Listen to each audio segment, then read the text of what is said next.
नमस्कार साथियों, गणितपुर math classes में आप सभी का स्वागत है। और सभी साथियों का बहुत बहुत धन्यवाद कि जिन्होंने वित्तीय साक्षरता की क्विज है इसको काफ़ी हद तक पसंद किया है और क्वेश्चनों को अच्छे से देखा है। और कोशिश है कि भाई ब्लॉक स्तर पर हुआ है आपका सिलेक्शन, तो फाइनली डिस्ट्रिक्ट लेवल और स्टेट लेवल पर भी आपका सिलेक्शन हो।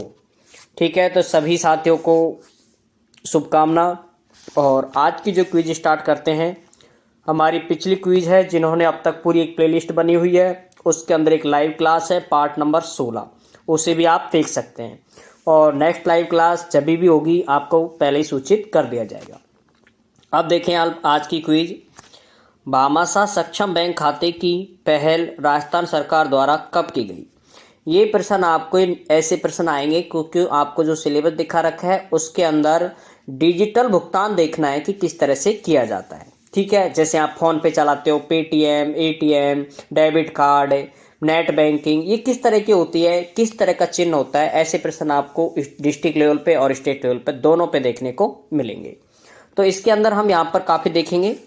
तो भामाशाह सक्षम योजना, इसकी शुरुआत की गई है वर्ष 2008 में। नेक्स्ट है, नीचे दिए गए चित्र में किस प्रकार से ट्रांजैक्शन किया जा रहा है? आपको ऐसे चित्र दिए हुए मिलेंगे और फिर आपको बताना है कि किस प्रकार का ट्रांजैक्शन किया जा रहा है। अब इसमें देखो ट्रांजैक्शन, ये देख रहे हो आप, इसके अंदर देखो वीज़ा है, VISA। यदि आपने कभी नेट बैंकिंग वो ऑनलाइन पेमेंट किया है, CC नंबर देखो किस में होता है, डेबिट कार्ड में होता है। ये इसकी एक्सपायर डेट होती है, ये कार्ड नंबर होते हैं। ठीक है, और यहाँ अब देखो इसमें क्या क्या है। ये नेट बैंकिंग से पेमेंट है या क्रेडिट कार्ड से है या डेबिट कार्ड से है। आपको पता है ये वीज़ा जो लिखा हुआ है ना, वीसा, तो ये होता है बेटाओ डेबिट कार्ड। क्या होता है? Debit card. इस तरह के प्रश्न आपको देखने के मिलेंगे क्योंकि ऐसा चित्र दिया मिलेगा आपको, और फिर इसके अंदर आपको ऐसे ऑप्शन मिलेंगे, इसमें आपको बताना है कि किस तरह का पेमेंट हो रहा है। नेक्स्ट क्वेश्चन देखें। नीचे दिए गए चित्र में किस प्रकार का ट्रांजैक्शन है, इसमें बताओ। इस तरह का जो ट्रांजैक्शन होता है आपका, इसमें आपको देखा हो किसी ने किया हो तो ये आपको देखने को मिलेगा। इस तरह का जो ट्रांजैक्शन होता है ये होता है बेटे नेट बैंकिंग। ठीक है, नेट बैंकिंग से पेमेंट होता है वो इस तरह से होता है। इसका आपको फॉर्मेट यहाँ पर क्लियर स्पष्ट नज़र नहीं आ रहा, लेकिन इसी तरह से आपको यहाँ पर नेट बैंकिंग का मिलता है। ठीक है, देखो अगला निम्न उदाहरण है। ये उदाहरण बताना है आपको। भीम है, फ्री रिचार्ज है, पेटीएम है एक्सेप्टेड। ये क्या है? ये आपने देखा है कि इस तरह का होता है। जो पेटीएम होता है वो पेटीएम वॉलेट होता है, जिसे हम कह सकते हैं यहाँ पर मोबाइल वॉलेट, मोबाइल वॉलेट। ठीक है, नेक्स्ट क्वेश्चन है, ऑनलाइन या डिजिटल भुगतान के माध्यम है। अब आपको देखो, पहले तो मैं आपको बता देता हूँ, आपके है वो जो सिलेबस में है वो है डिजिटल।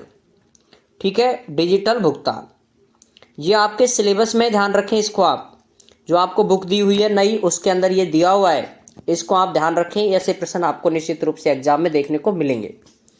तो ऑनलाइन डिजिटल का माध्यम नहीं है, तो माध्यम है बेटा डेबिट कार्ड से करते ही हो, नेट बैंकिंग करता है, क्रेडिट कार्ड करता है, और ये सभी होते हैं। तो इसका आंसर आएगा डी। नेक्स्ट क्वेश्चन है, वर्णित चित्र किस योजना को दर्शाता है? ये योजना देखो, आपने किसी ने एसओसो आईडी खोली हो, एसओसो आईडी यदि ओपन की हो, उसके अंदर आपने भामाशाह कार्ड, भामाशाह वाला कार्ड देखा है, तो ऐसे फूल का सा चिन्ह नहीं आता है कि इसके अंदर देखो, यहाँ पर देखो ये फूल का सा चिन्ह, ये भामाशाह कार्ड में आता है, ध्यान रखें आप। ठीक है, तो इसमें ऑप्शन में आ जाएगा भामाशाह योजना।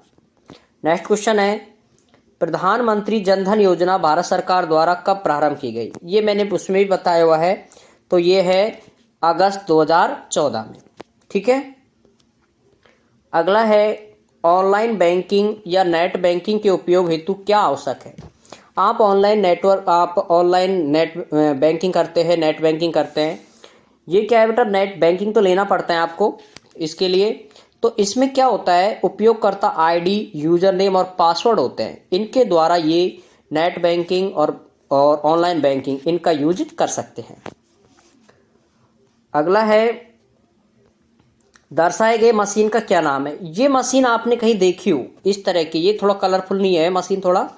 ठीक है, ऐसी मशीन देखी होगी, जैसे हम कहीं पर बाजार में मार्केट में जाते हैं तो कपड़े लेने के लिए जाते हैं तो वो आपको एक मशीन देता है और वो कहता है कि इसके अंदर एटीएम लगा दो, ठीक है। फिर वो अपने आप ओटीपी दबाओगे इसके अंदर यहाँ पर, ठीक है, और फिर आपको वो रुपए काट लेता है। तो इस तरह की जो मशीन है इसका नाम क्या है? इसका नाम होता है बेटा point of sale, POS, point of sale, ठीक है। इसका नाम है पॉइंट ऑफ सेल। तो ये मशीन होती है जो हमारा ये काम करती है। ये भी प्रश्न आ सकता है भाई, जब आप कपड़े खरीदते हो तो उस समय ये मशीन का नाम क्या है, तो ये भी आपको ध्यान रखना है। नेक्स्ट क्वेश्चन है, पेटीएम दिख रहा है आपको, आज के युग का सबसे ज़्यादा उपयोगी करता पेटीएम।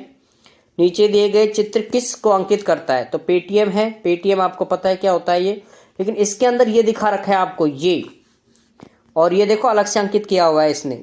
इस क्या है, आप आजकल तो सब जगह फोन पे पेटीएम चल गए हैं तो सभी स्कैनर रखते हैं, ठीक है, इसको स्कैन बोलते हैं, और ये होता है QR कोड। स्कैनर को हिंदी में बोले तो QR कोड, QR कोड, ठीक है, स्कैनर।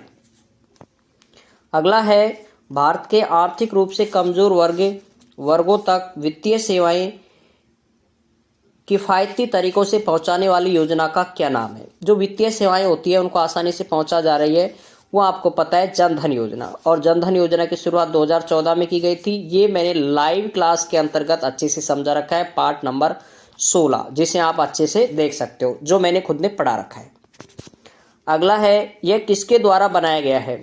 ये आपको पता है रुपये है। ये किसके द्वारा, किसका लोगो है, ये आपको बताना है, ठीक है। तो ये है बेटा राष्ट्रीय भुगतान निगम। मैंने आपको समय बिल्कुल नहीं लिया इसके अंदर, जो भी बता रहा हूँ कोशिश रहती है मेरी कि कम से कम समय में आपको अधिक से अधिक प्रश्न कराए जाएं। और अब तक हमारे जितने भी पार्ट कराए हैं मैंने, सारे पार्ट में काफ़ी महत्वपूर्ण प्रश्नों को ऐड किया है जो आपके सिलेबस से रिलेटेड है, ठीक है। और करंट के अफेयर की ऐसी बात है बेटा, करंट हर एक डिस्ट्रिक्ट के अलग अलग है, तो मैं सभी डिस्ट्रिक्टों की करंट अफेयर्स नहीं करा पाऊंगा। बाकी करंट्स आप खुद थोड़ा ध्यान रखेंगे और बाकी के जितने भी पॉइंट है उनको मैं पूरा कराने की कोशिश करूंगा। अगला है, ऑनलाइन बैंकिंग से ग्राहकों को क्या फायदा हो सकता है? तो ऑनलाइन बैंकिंग से आपको पता है क्या होगा? सबसे मेन फायदा तो आपको ये होता है कि घर के बैठे बैठे यूटिलिटी बिल भर देते हैं, घर बैठे, कहीं जाना नहीं होता। समय की बचत, रुपए की बचत, धन की बचत सबकी हो रही है।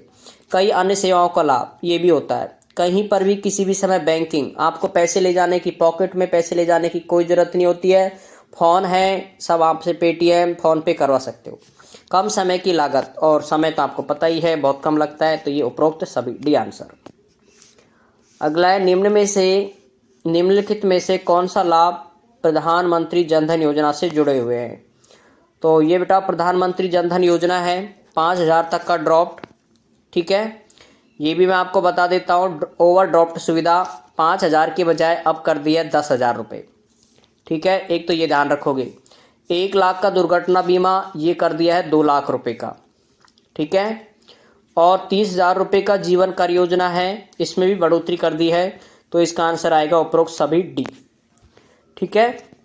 तो ये आप जनधन योजना को क्यों है इसमें अंदर बार बार, इसका रीजन क्या है इसके पीछे, ये मैंने आपको लाइव क्लास में बता रखा है कि प्रधानमंत्री जनधन योजना है, ये आपकी वित्तीय साक्षरता को अच्छे रूप से विकास करने के लिए इस योजना का शुभारंभ किया गया, जिसका उद्देश्य था कि हर व्यक्ति को, घर में प्रत्येक व्यक्ति चाहे बूढ़ा हो या जवान, सबका क्या होना चाहिए, बैंक में खाता ओपन, ठीक है।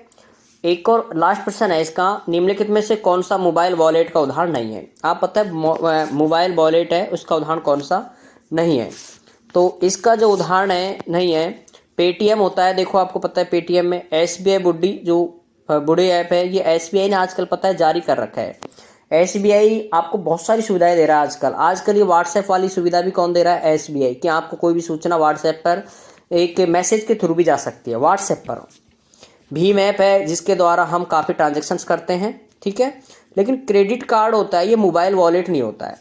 क्रेडिट कार्ड एक अलग से होता है जो कि एक स्थायी एक तरीके का होता है जिसके अंदर फिक्स डिपॉजिट होता है। जैसे आपके 50,000 रुपये पूरे फिक्स डिपॉजिट है, इसको आपको साल भर में खर्च करना होता है और उसके बाद में इसको खर्च करने के बाद में फिर आपको 1 साल में इसका पेमेंट करना होता है। यदि आपने डिले कर दिया, आपको लेट हो गई, तो इसका ब्याज बहुत ज़्यादा लगता है। इसलिए क्रेडिट कार्ड हानिकारक होता है, ध्यान रखिए आप, ठीक है, इससे बचने की कोशिश करें। ये इतना सरल भी नहीं है जितना आप सोचो। केसीसी अलग होता है, केसीसी किसान क्रेडिट कार्ड होता है, वो थोड़ा सा अलग होता है। वो इसमें आप इजीली समझ सकते हो। केसीसी ये किसान क्रेडिट कार्ड है जो कि किसानों के लिए होता है, तो ये तो अच्छी चीज़ है। लेकिन यहाँ पर क्रेडिट कार्ड होता है, ये एक फिक्स है कि जो आदमी डेली, यदि वो गवर्नमेंट में हो या फिर इस तरह का हो जिसको डेली यूटिलाइज यूज करता हो, ठीक है, वो इसको यूज ले तो बेहतर है। बाकी आम सामान्य आदमी क्रेडिट कार्ड का उपयोग नहीं लें तो अच्छा है। ठीक है, ये तो आज की वीडियो में इतना ही दोस्तों। तो कितना आपको समझ आता है, कितने कमेंट्स करके आप जरूर बताएं, और फिर मिलते हैं आपको नेक्स्ट वीडियो में। जय हिंद, जय भारत दोस्तों।